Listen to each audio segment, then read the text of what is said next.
What if the secret to surviving your darkest days isn't waiting for happiness, but choosing it even when it feels impossible? Force yourself to be happy even when life is hard challenges everything you believe about emotions and resilience. In just a few moments, I'll teach you how to force yourself to be happy even when life feels unbearable. 1. Choose happiness even when it hurts.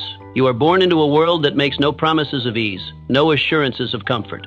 From your first breath, life is marked not by guarantees, but by the quiet certainty that storms will come. You grow up watching people stumble through sorrow, bracing yourself for the inevitable winds that shake even the steadiest foundations. Yet there is one truth that often goes unspoken, one lesson rarely taught. Happiness is not given. It is not handed to you like a gift, wrapped in ribbons, waiting to be opened. It is built, forged like steel in the fire of your daily choices. Each morning presents you with a decision. Before your feet touch the ground, there are two invisible paths stretching out before you. One is worn and easy, its stones smoothed by the many who have walked it in bitterness and complaint. It asks nothing of you except to surrender to the weight of your burdens. The other is steeper, carved with difficulty, but it is the only road that leads upward. It demands more. It requires you to create joy when none is offered. It tells you to smile with salt still on your cheeks, to keep walking even when your knees buckle. And though it costs more, it gives back something greater, the ability to shape your inner world even when the outer one crumbles. Why do so many choose sorrow?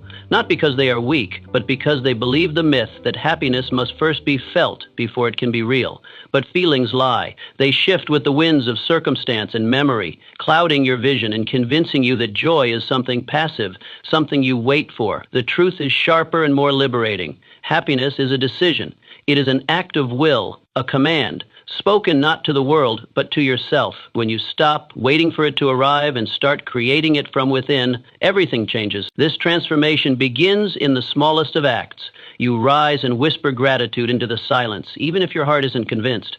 You step forward with intention, though your body feels heavy with yesterday's disappointments. You smile at strangers when all you want is to disappear. In time, these actions reshape the soul. Like water carving rock, they slowly wear away despair. The man who laughs by choice, even when it feels forced, may one day find that the laughter is real. Picture your happiness as a fragile flame flickering in a snowstorm.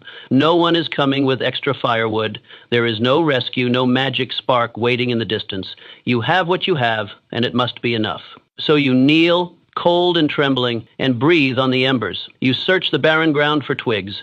You keep feeding that fire with every shred of will you have left. And when it begins to burn steadily, it is not because the world grew kinder, but because you refused to let the cold define you. What if you simply decided to be happy?